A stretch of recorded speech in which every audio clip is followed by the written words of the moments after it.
We're here on South 3rd Street, just south of Crump. John Gaston Community Center was built in 1934 by the Civil Works Administration under the leadership of President Franklin Delano Roosevelt during the New Deal era, in cooperation with the Memphis Park Commission. There were a lot of 1930s public facilities built in our city, like Crump Stadium, Levitt Shell, Overton Park Shell, some of the bridges, and of course some of the community centers benefited from that.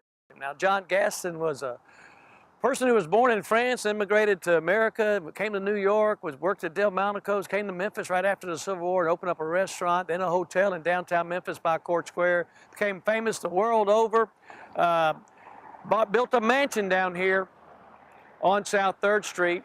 And then he died in 1912, and his wishes were to have a hospital built here on these grounds. His wife then passed away until 1929.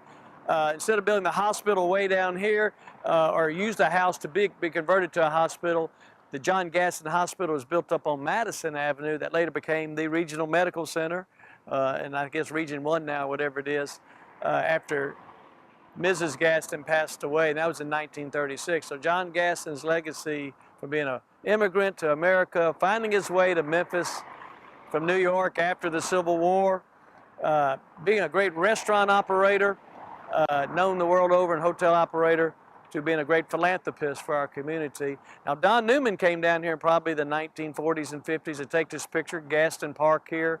At that time was still probably a white area town too. Didn't have the desegregation of the neighborhoods in this area until the 1950s and 1960s. So Golden Glove matches and things like that were very popular at the time, and this was the center for that during in the South Memphis area during the post-World War II era.